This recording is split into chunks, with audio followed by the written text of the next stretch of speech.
What we wanted to try and do in this wind-up session is to put a few thoughts down on paper, and we have Kathy the scribe. She's got her paper in front of her. Kathy works with Penny, IUCN, and the idea, we're not.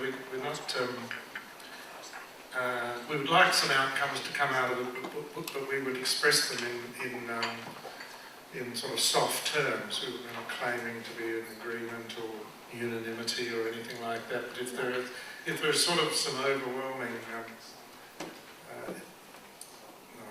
if there's considerable support for a particular idea or something that we should put to government, arising from this group, which is actually quite a broad-based, quite a representative group of people interested in these issues in Australia. Probably represents a bit more than half of everyone in Australia who's interested. Maybe we'll express it like that with half of the Australians who are interested in the issue. Paul's our visitor, so I thought we'd give him first go. What do you think has come out of today that's worth noting? I just want to look. I don't want people to see my bald head. If I just. Do you want to use that one? Well, I don't care. It's just. I'm not going to essentially say to you what you should take to your government, but I would like to make a plea.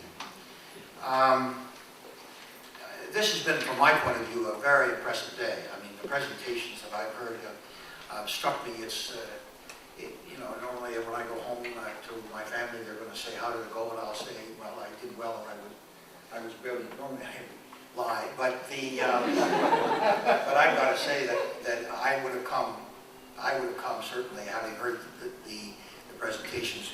I would much rather have come and just simply sat and listened, because I thought it was a very, very worthwhile day. But I do have a couple of points I want to make. The first is that if you're going to send something to the government, I think it's very important that you pick and choose.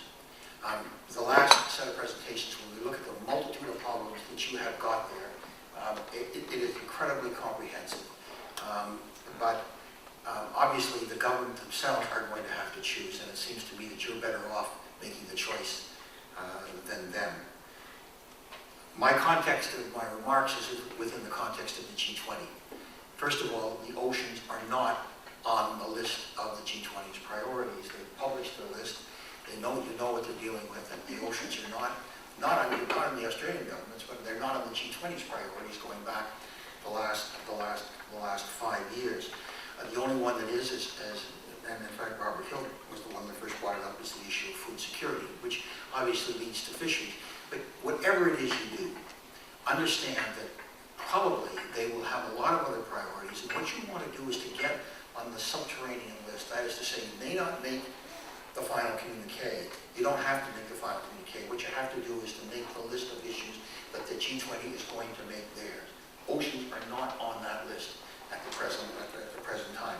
Now, why do I say this, and why do I say it with some degree of urgency? Let's just go back. The reason that the G20 was created at the finance minister's level was that some of us were able to convince the United States that the ability to deal with the global financial crisis of that time, the Asian crisis, required China, India, Korea at the table, not in the other countries at the table. That was quite significant. Most of us have grown up in a world where the United States set the direction. They set the direction from 1945 to 1990, then they had no opponents from 1990 to 2008. That's the world we've lived in. That is no longer the world that we live in. And this was recognized in 1999 when the G20 was set up among the finance ministers level. The reason that the G20 rose to the leaders level, I pushed very strongly for this as Prime Minister, had everybody on side with George Bush. The reason George Bush called the G20 at the leaders level in 2008, and a lot of people have tried to take credit for that. Well, let me tell you what it was. It was the crisis of 2008. And the United States came to the conclusion they could no longer decide alone. This is a different world. And so you have to get the G20 on side.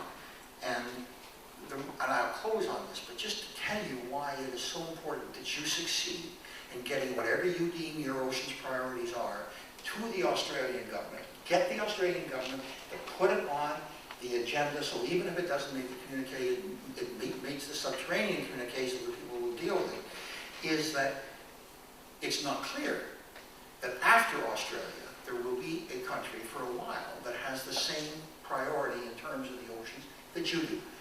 After Australia, after the 2014, it is Turkey. After Turkey, it's going to be either China or Japan. Now that's the way the G20 is going. And so my only point, and I'll sit down at this point, is to say to you, this has been an incredibly impressive day. You have an enormous amount of knowledge here in Australia on this issue. You've got it. You have to succeed in getting your government to put it on the G20 agenda, not just because it's going to be on the G20 agenda in 2014, but that it always becomes part of the ongoing agenda that the G20 has to deal with. Thank you very much.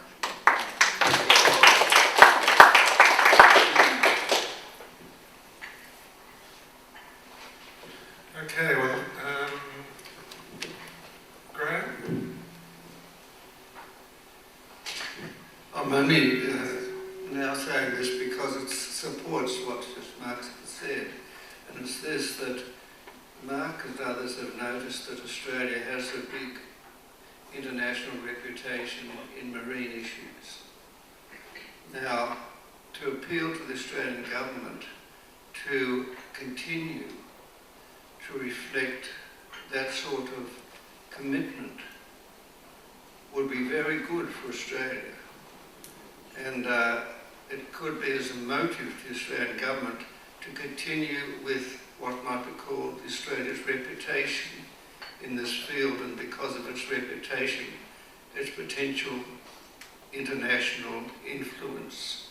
So it's kind of self-interest again for the Australian government because they want to be important. Yeah, I do think that it's a credit to people like you, but we do have a reasonable reputation out there in the global community on marine management issues. Even though we still may have many ongoing challenges with the Great Barrier Reef, I think there's a good argument that it's the best managed, extended coral reef system in the world. Yes. So there's a lot of acknowledgement of that in the coral reef international community.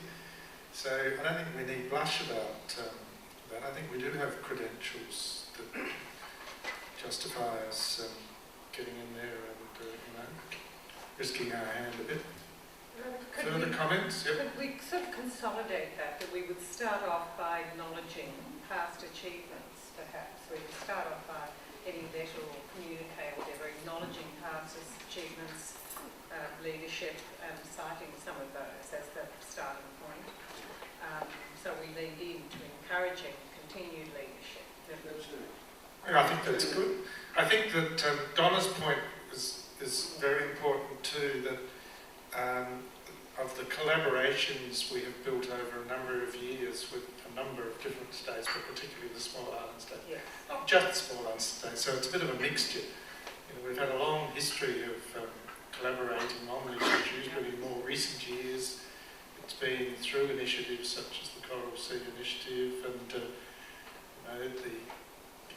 I didn't know anything about Friends of the Ocean, so it's another one to look at. But I do know a lot about the role that the small island states have played on these issues in the UN, and the relationship that we've built with them, because I think that would be of interest to an incoming Australian government and give us some leverage and might help counter any pressure, dare I say, that came from other parties on the issue. Anything further? Yep, right up, sorry. Sorry, just back on the G20. Associated with the G20 is also the B20 and the C20. And there is a group of senior... sorry? B20 and C20. B for business, C for civil society.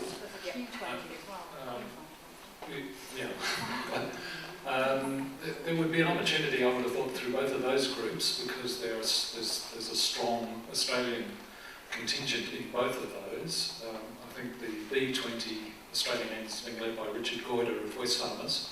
There's a long list of business notables who are on it. And the C20 is being led by Tim Costello. So there may well be some ways to get into the policy agenda for the D20 through those two means.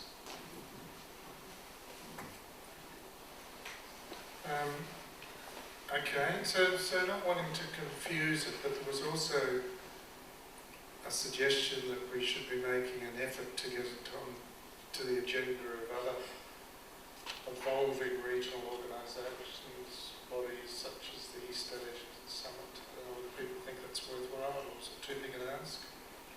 Well, that's kind of, sorry.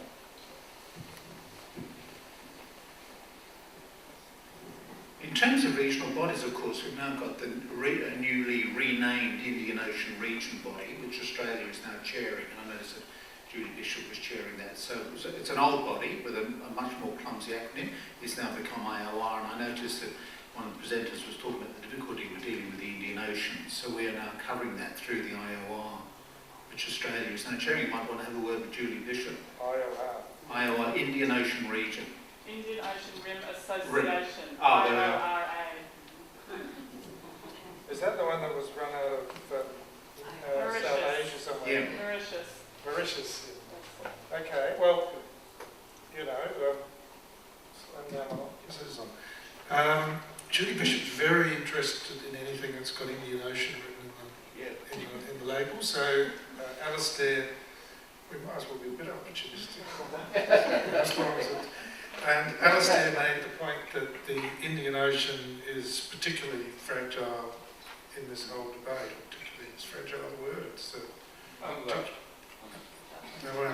that's particularly threatened, and I think that would be worth saying. Less, we'll think of it in English, but there's less potential protective organisations and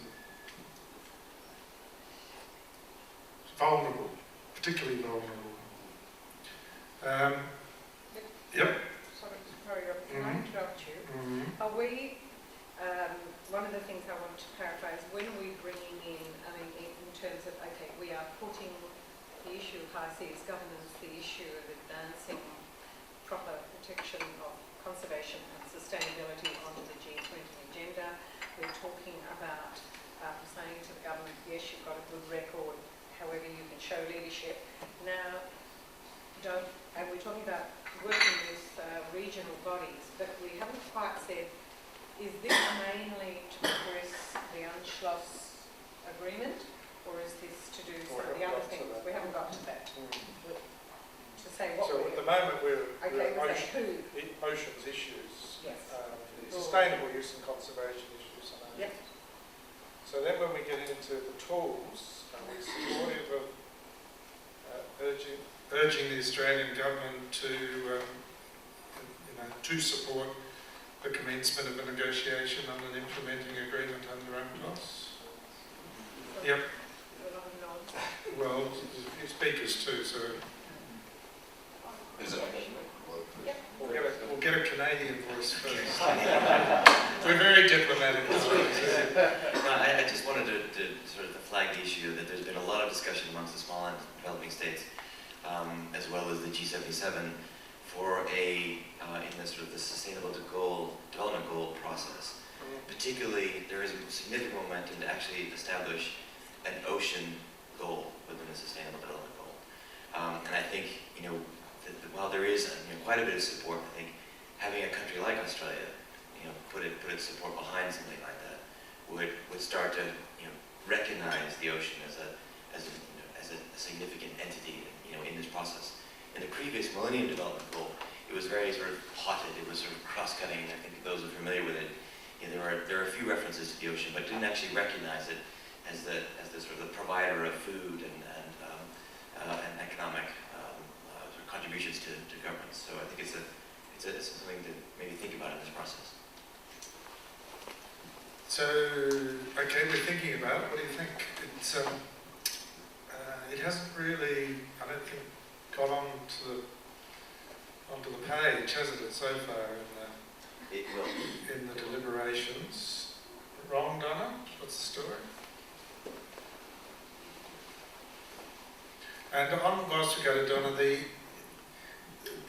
previous government put oceans as a high priority on its agenda for the Rio +20, but that was supported by both sides of politics in Australia. Sorry, all sides of politics, Rachel. I continually forget the Greens. I don't know why I do that. Yeah. To respond on the question of sustainable development goals, in the lead up to Rio, there were a lot of discussions about the potential for a sustainable development goal for oceans. Australia was one of the countries who did speak in favor of that at the time. But what's out there is a view that oceans issues can be covered as they were in the previous Millennium Development Goals by using the fishing aspects under food security, so carving it up into little pieces. And what the view we had at the time was that under the Millennium Development Goals number 7, which is supposed to deal with all the environment issues, went nowhere. And that oceans went nowhere. So you do need to have some degree of concentration on it. And then you might still have aspects that relate in the other goals that still will relate back to oceans. But the idea to have one there was quite a bit of support for it, obviously from the small island developing states, as well as from the South Americans, which was interesting.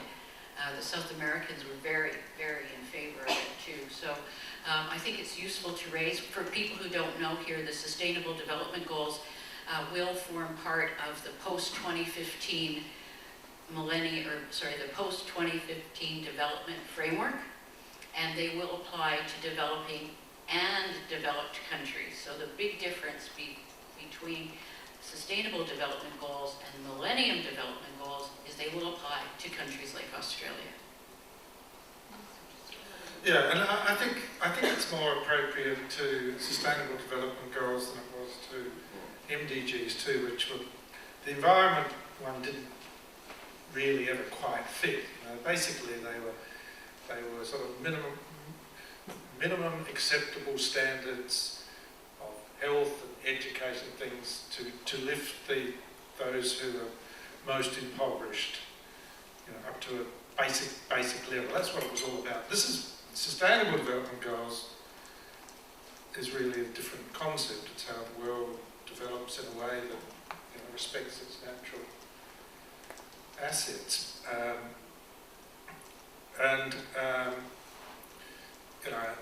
In some ways it's a pity that it's, because there was a huge constituency for the MDGs who are not prepared to let that go.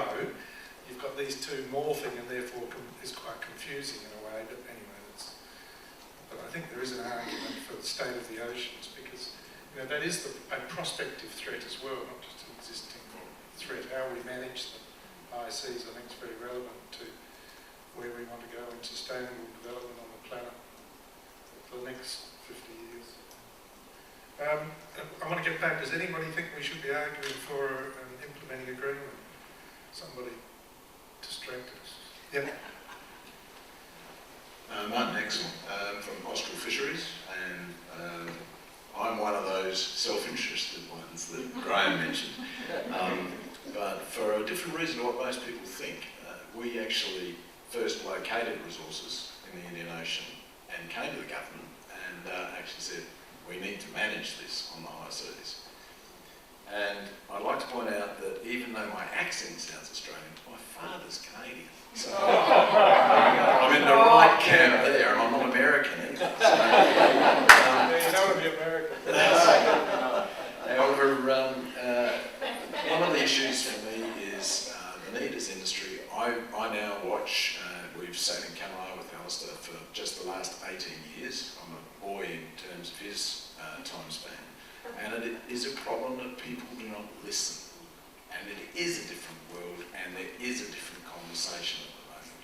And for that, I would like to put a major plug in for the suggestion that Paul Martin put up at the start, which is to have oceans board or an oceans stability board. I love that term. The G20 understand it and start the conversation. Because I sit there and watch, as Alistair does, Russia having a different, complete concept of what we're talking about when you say sustainable development, or China, or India. So if we could do that, that'd be fabulous. I think the Australian government could take that on. The other part is the Blue Ribbon panel, which Alistair mentioned, worth just noting the 5 things they came up with their work were in order: sustainable livelihoods, social equity and food security, ocean health, effective governance, and capacity building and motivation.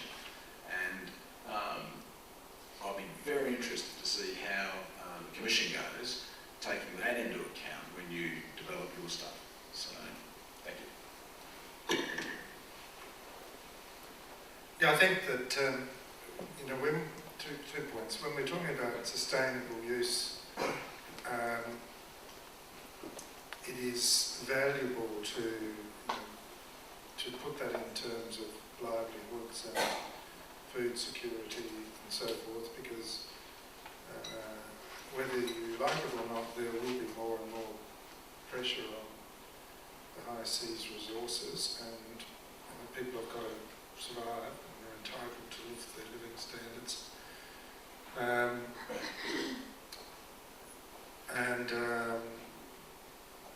So that's right. Now, my worry with I take what Paul said in terms of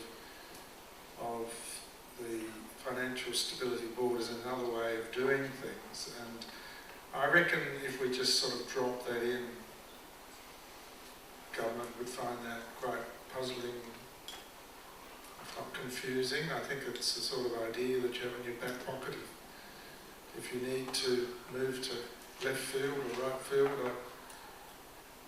It's taken 20 years to get to where we are on an implementing agreement. If now we sort of say, and by the way, let's establish an Oceans Stability Board, I think they would say, I don't know what you're talking about, and it may well confuse the picture.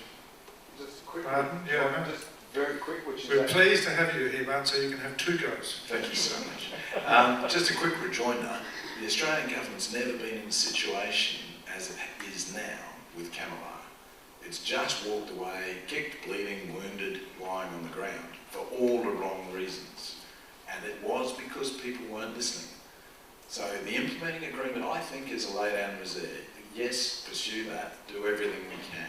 But there also needs to be a conversation being held separately, because what's happening now is not working. Yep. I'd just like to follow up one of the points that Paul made. Donna put up a copy of issues and things that really needed to be addressed, and everyone agrees they're all important. But I think Paul made a very good point there that if you want to get the government interested in the general picture, maybe something that's iconic that you can get up, I'm not saying necessarily a single issue, but a starter issue, if you want to call it that. And I think the one that I don't think anybody around the world really disagrees with that needs to be addressed, no one knows how to address it, but is the problem of marine debris and particularly plastics. Now this could be one that our current government may be interested in picking up on, and it might be a starting point in the G20 process. And I think there's been the Clean Up Australia thing on the land, which is a very cosmetic thing in my opinion. It's nice to have a clean Australia. But in the sea, it's a much bigger biological problem. But it strikes the same heartstrings, I think, as the Clean Up Australia, pick up your plastic bag after you're off the bush, etc., etc. But I think it's much more important, and I think it's something that the government would pick up, and I don't think there'd be too much international disagreement that this needs addressing. As far as the answers of how to do it is a lot more complex. But it could be a good iconic issue to get the whole high seas concept into the minds of not only our government but through the G20 in a broader concept, because at the moment it has got right out of hand, the marine debris thing, and particularly after Fukushima tsunami and so on, the whole North Pacific is full of rubbish, and of course the stuff breaks down into very fine particles which are being eaten by everything and affecting the whole ecosystem. So it's just a suggested iconic issue that could be pushed if the government says something like, well, okay, well, what sort of things have you got in mind? What about this? Okay, so we probably should have a paragraph on existing threats and potential threats, because I was going to say something like and, exactly that. pollution. Yeah, we could urge action on, or urge. And I argue Yeah. that we should also include the unidentified threats. The advantage of acting now is to be in a better position to more effectively deal with threats as they develop, rather than always acting in a responsive way. So along the road, I took it that there was support for negotiation, commencing negotiation on implementing agreement. Good. And Alistair, you want to strongly urge, in the meantime, efforts to improve the performance of the existing RFMOs in relation to fisheries? To my mind, the issue isn't sort of RFMOs per se. I think it's that.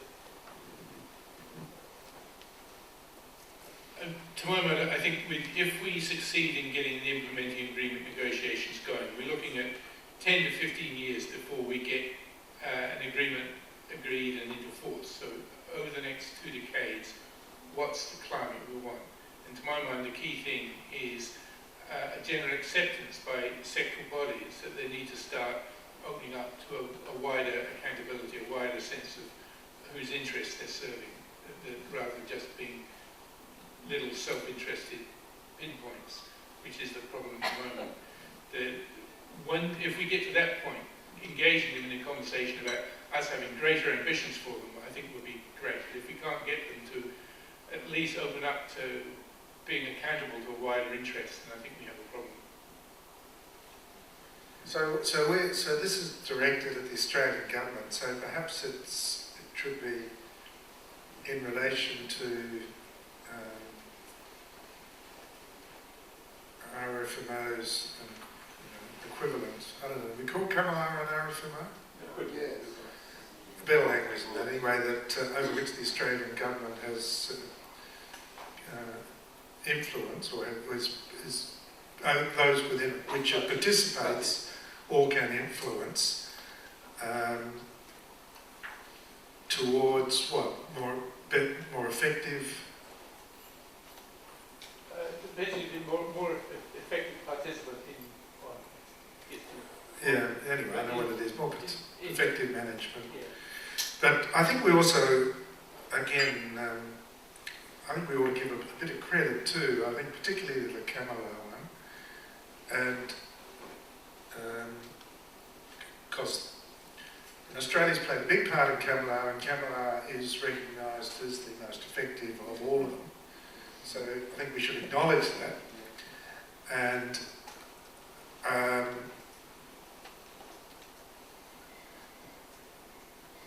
I wouldn't be, I know it's disappointing, the result last week, but it'll come back next year. And I think you're only just starting to get a public debate. Absolutely. You can walk down the street and say, what do you think of Kamilar? I'm sure everybody will say, oh, yeah, very good organisation. I think it's a new form of cappuccino or something.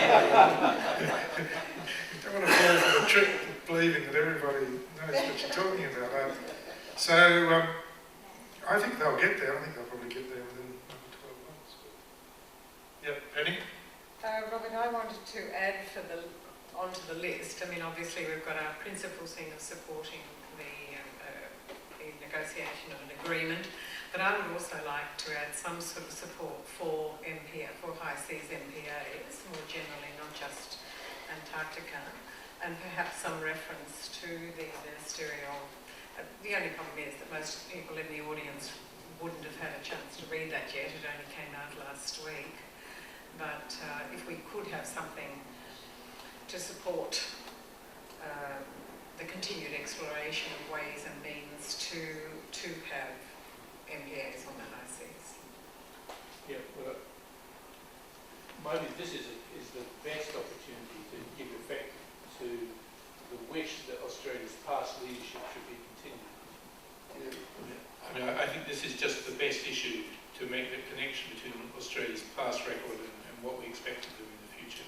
We really have been the pioneers of this issue internationally. We put it on the agenda, we've driven it through to a level of acceptance that we're now talking about operationalising it. So I think that asking Australia to be a leader in operationalising these commitments would be a fantastic thing. Yep, right at the back of the room. I have to ask this point that, well, actually on the same week as the G20 next year, there's the World Parks Congress being hosted here in Sydney, and that's a once-in-a-decade conference of protected area managers. It probably won't come around. Australia won't host it again in any of our lifetimes, so we've got a unique chance to sort of shine the spotlight on Australian achievement there. What would you like to say, Julie, more specifically, are you saying that as part of that MPA, supporting MPA? And an opportunity to profile Right. leadership, you know, on the global stage. You know. Okay, well, we can manage that. But I also don't want to divert this into, the person who made the point, a few key points well made, rather than a long laundry list. Yeah, no, we'll distill this into half a dozen points. Penelope will probably decide the order of priority. Seeing she changed the agenda around, so I turned my back. Yep. Largely, Julie. Is there an overarching scientific body that can have the expertise to actually have an evidence-based MPA in the high seas? Because that demands a hell of a lot of scientific work, and I know even with our wonderful marine park system that covers, I don't know, about 4% of our marine world, a lot of that, there's still a lot of arguments as to how much was biologically and soundly based placement. I mean, there's a lot of politics around the placement of MPAs here. There's been a lot of good decisions, and then, as most people know, we need to expand them, and a lot of hotspots is about the need to have at least 10% of the world's oceans within 10 years for us to have any hope of battling and developing the resilience in those systems for the climate change that is already built into the system and stands. So I was just wondering, what is the overall body, like we have the IPCC for climate change, a body of experts that actually, when they come together and state this is the best area, like who are the people we turn to for the evidence around the MPAs in the high seas? Or is there one? Well, there's not one Or many? as such. And the IPCC is pretty unique in terms of the international community setting up one body, even if it comprises thousands of different people. And there's been debate as to whether there ought to be an IPCC for the oceans, but I don't think the time is right to press that at the moment. There's too, I think it would derail us. But those waving their hands, are they going to tell me which is the most appropriate body in the world to advise on these issues of global? That's a different question. Well, there is an equivalent of, well, supposedly an equivalent of IPCC in the International Panel on Biodiversity and Ecosystems, IPBES. All of that, And CBD. yes, it's relatively There's another new. kind of coffee. What? Now listen, enough of this bagging out of the CBD. We don't see the CBD. I was about to raise the CBD. It still matters. The Yes. governments are committed to it. I mean, our government has serious commitments to achieve not only in marine protected areas, in fisheries management, in a whole lot of relevant areas, in the lead up to 2020, where they will be reporting to the international community under the CBD. So that's one area. But we also do have this new body called IPCC. I think that's Who is it? how Who appoints it? Alistair? CBD, I forget who actually does the appointing, it's one of those geographical representative, but it is the nascent attempt to start off on a conversation that led to the IPCC and climate change. Where it will go, I don't know. But this is the attempt to bring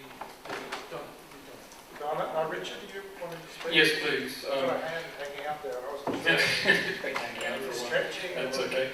I want to draw together a few things. One, to reinforce the point that Christian made about SIDS, and in particular for the Australian government, there is the meeting in 2014, the PrepCom there for the 2014 SIDS meeting, where the issues of both oceans and EEZ co-management become very important, because the oceans are the source of the tuna that get into the area that the SIDS absolutely depend on.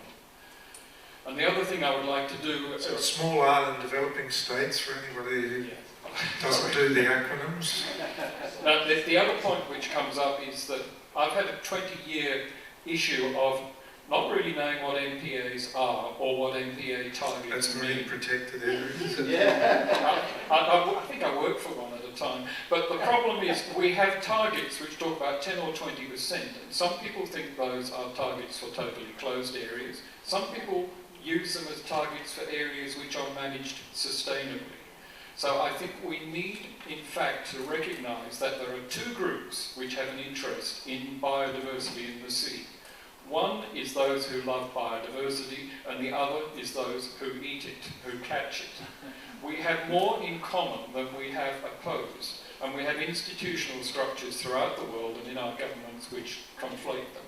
So I think in text about effective protected areas, we need something. We said that we will give proper emphasis to the sustainable use side of it and the livelihoods. And the two working together. I think, yeah, but yeah. Sustainable use and conservation. Donna? Thanks, Robert. Just on the question of the International Panel on Biodiversity and Ecosystem Services, it's a new body that's been created. It is not, Alistair, you'll be glad to know, associated with the CBD, so it's not under their auspices. It's separate. This is a different one. No, it's the same organization. The good thing right now is it is going to meet in Turkey at the beginning of December. The other very good thing is that there is an Australian from CSIRO who is chairing the development of its program of work. And the parties will be determining its program of work. It is set up to look at the scientific aspects of things in terms of biodiversity, including in the marine environment. So what's the governance? Who's set it up and who's on it? Countries. Australia was one of the founding countries. So yeah, it's not a treaty. It's just a convention. How come we don't all know this? What's it called? It was an agreement. Yeah. When was it established? About 2 years ago. Very low key. It had its Very low key. Signed in or organized in Panama. Was when it was finally agreed, and it is supported through a secretariat through the UN Environment Program. Oh, to UN? Yes. I know. It's only the only reason. Big why, aspirations. No, wait. The only reason why UNEP Secretariat is providing the secretariat services because there are no real contributions coming through yet. So it doesn't have the financial capacity for a secretariat. So it's a real nascent body, and it's developing its program of work. So you think we should? I would have a view. No. He's a public servant. Well, I would. What is Turkey? Yes, why Turkey? What's Turkey's position on what's Turkey's position on the oceans issue? Do you know? Turkey is one of the countries that has not ratified UNCLOS. But now it's going to give us a lecture on how to conserve it. But it's very interested in oceans issues. It's And not it has a lot of major player. influence. It has a lot of influence, but for other reasons. Yeah, we have to broaden the constituency. Let's have a look at that. Now, we are talking into Penelope's drinking time. Absolutely. And Penelope has a lot to celebrate. And I think we've got more than enough advice unless somebody feels very strongly, somebody... Yes, I'll be very quick. I think that in the event that the implementing agreement idea doesn't fly, doesn't get very far, I think at the very least we should put up the idea of an agreement around marine genetic resources, because the principles that would be used to establish those would then through the back door could be used for other issues. And I think perhaps more likely to get support on that. I think